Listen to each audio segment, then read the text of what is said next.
एक photo social media में बहुत प्रचलित हुई है जहां पर बॉलीवुड के एक्टर को बताया गया कि इन्होंने इस्लाम कबूल किया है। ये सब झूठे वीडियोस है, झूठे फोटोग्राफ है, इसकी कोई हकीकत रियलिटी नहीं है। ऐसे पोस्ट को फैलाने से पहले याद रखिए कि अल्लाह सुब्हानहू तआला ने सूरह हुजरात सूरह 49 आयत नंबर 6 में फरमाया, आयत नंबर 6 में फरमाया, क्या वो लोगों जो ईमान लाए हो, जब कोई फासिक तुम्हें कोई खबर दे उसे अच्छी तरीके से तहकीक कर लिया करो, ऐसा ना हो कि तुम्हें बाद में नादिम होना पड़े, शर्मिंदा होना पड़े। तो जब भी कोई ऐसा पोस्ट आए उसे शेयर करने से पहले तहकीक कीजिए, क्योंकि इस्लाम हमें सर्च करना, रिसर्च करना, पढ़ाई लिखाई, तहकीक करना सिखाता है। ऐसे बेहुदा तरीके से पोस्ट करना नहीं सिखाता है। अकबरुद्दीन ओवैसी साहब का हिंदू महिला ने सम्मान किया है। जी हाँ, आंध्र प्रदेश के इंडस्ट्री मिनिस्टर गौतम रेड्डी की मौत हो गई हार्ट अटैक की वजह से। अकबरुद्दीन ओवैसी साहब आंध्र प्रदेश गए उनके परिवार वालों से मिलने, तभी उनके परिवार की कुछ महिलाओं ने अकबरुद्दीन ओवैसी साहब का हाथ पकड़कर उनका सम्मान किया और पूरे भारत को यह मैसेज दिया कि असल में अगर कोई भारत का सबसे सेकुलर नेता है तो वो अकबरुद्दीन ओवैसी साहब है। बाकी आप सब जानते ही हैं कि हिंदू कैसे, जो हिंदुत्व के लोग हैं वो अकबरुद्दीन ओवैसी साहब के सामने कैसी छवि रखते हैं।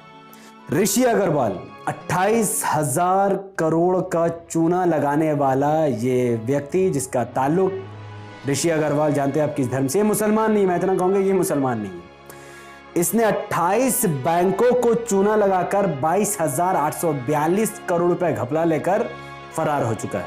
यह मुसलमान नहीं है। हाँ, मुसलमान होता तो हमारे देश के अनभक्त जिसे देशद्रोही कहते, आतंकवादी कहते, नक्सली कहते, उग्रवादी कहते, पता नहीं क्या कहते, लेकिन यह मुसलमान नहीं है।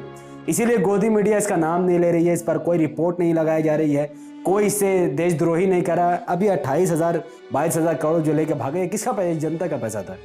अब इसका असर मैं आपको समझा दूं, इसका असर आपके जेब पर कैसे होगा। देखिए, 7 बैंकों को इस वक्त सबसे ज़्यादा नुकसान हुआ है। जो 28,000 22,000 करोड़ रुपए जो ये लेकर भागा है, उसमें से ICICI 7,000 करोड़ रुपए वहाँ के थे, IDBI के 3,634 करोड़ थे, SBI के 2,468 करोड़, बैंक ऑफ इंडिया के 1,614 करोड़। अभी मैं बता दूँ आपको नुकसान आपको कैसे होगा। पंजाब नेशनल बैंक को 1,244 करोड़, IOB का 1,228 करोड़, LIC का 136 करोड़ रुपए। अब ये आपके जेब से कैसे कटेगा? तो ATM से जब आप विड्रॉ करेंगे तो अब महंगाई बढ़ जाएगी। अब आपके पैसे निकालने डालने पर ज़्यादा रोक लगेगा, ज़्यादा चार्जेस कटेंगे, आपके बैंक से धीरे धीरे माल घसकेगा और ये बैंक अपना भरपाई करके उस अग्रवाल को फ़ायदा पहुँचा देंगे, बात खत्म। अब यहाँ पर पूरा देश लूट रहा है। लोग इस पोस्ट पर बहसबाजी कर रहे हैं कि आर्मी इस तरीके से सैल्यूट करती है, नेवी इस तरीके से सैल्यूट करता है, एयरफोर्स इस तरीके से सैल्यूट करता है, तो चौकीदार का हाथ कुछ ऐसे टाइप का सैल्यूट में जा रहा है, इससे कुछ पता नहीं कैसे। तो देखिए, मैं मोदी जी के साथ हूँ, ये गलत बात है। आखिर मोदी जी आर्मी जैसा सैल्यूट क्यों करेंगे, और मोदी जी नेवी जैसा सैल्यूट क्यों करेंगे, और मोदी जी एयरफोर्स जैसा सैल्यूट क्यों करेंगे? मोदी जी जो इस तरीके से सैल्यूट कर रहे हैं, पता नहीं कैसे उन्होंने हाथ मोड़ा, मुझे भी नहीं आइए। ये हाँ, ये दर्द हो जाएगा। तो मोदी जी चौकीदार है तो चौकीदार जैसे सैल्यूट करे, इसमें गड़बड़ क्या है? इसमें क्या आपको दिक्कत है? तो मैं मोदी जी के साथ हूँ। लास्ट में चौथे चरण के चुनाव होने वाले हैं। जाहिर है कि अब वहाँ पर धड़ाधड़ आपको पतंग के निशान पर वोट देना है। वीडियो जितनी ही बन जाए, आपको इतना बात यह ध्यान से रखना है कि यूपी हमारा एक बहुत बड़ा मौका हमारे हाथ में लगा है, जहाँ पर हम को मजबूती से थाम सकते, उसको मजबूत कर सकते। तो EVM पर आप देखोगे बीजेपी साइकिल, अच्छा नहीं, बीजेपी का क्या सिंबल है, मैं ना कमल साइकिल, हाथी हथिनी जो भी है, उसके अलावा पंजा, कांग्रेस को बर्बाद करने वाला पंजा, और ये इसके अलावा काइट का निशान होगा। तो जब आप काइट का निशान देखोगे तो आपका सीधा हाथ काइट के निशान पर पड़ना चाहिए, कहीं और नहीं पड़ना चाहिए। अगर काइट पर पड़ा तो आपका वोट संविधान और माइनॉरिटीज़ के लिए पड़ा, अगर काइट के अलावा किसी पर भी पड़ा तो आपका वोट मुसलमान को बर्बाद करने के लिए पड़ा। बाकी आप फैसला कर लो, आप खुद समझदार हो कहाँ आपको वोट करना है।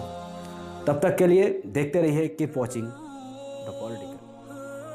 उत्तर प्रदेश में कुल 80 लोकसभा सीटें और 403 विधानसभा सीटें हैं, तो इससे आप उत्तर प्रदेश के चुनाव के महत्व का अंदाजा लगा सकते हैं। उत्तर प्रदेश के सियासत में जाति का एक अहम मुकाम है। आजादी के बाद से लेकर आज तक मुख्तलिफ जातियों के मुख्यमंत्री बने, सिवाय मुसलमानों के। उत्तर प्रदेश में आपको हर समाज के खुद की सियासी पार्टी मिल जाएगी, सिवाय मुसलमानों के। उत्तर प्रदेश में आपको हर समाज के नेता मिल जाएंगे, सिवाय मुसलमानों के। इसकी एक बड़ी वजह यह है कि आजादी के बाद से मुसलमानों ने सेक्युलरिज्म के नाम पर कभी कांग्रेस, कभी समाजवादी पार्टी तो कभी बहुजन समाज पार्टी को अपनी पार्टी समझा। उसके बदले में मुसलमानों को बाबरी मस्जिद की शहादत, मुरादाबाद ईदगाह नरसंहार, हाशिमपुरा मलियाना नरसंहार और मुजफ्फरनगर फसादात मिले, जिसमें मुसलमानों को तहस नहस किया गया, खवातीनों की इज्जत व इस्मत लूटी गई। यही सब कारण है कि मुसलमान आज गरीब और बेरोजगार हैं। दूसरे समाजों ने अपने नेता बनाए और सियासी तौर पर अपनी अलग पहचान बनाई।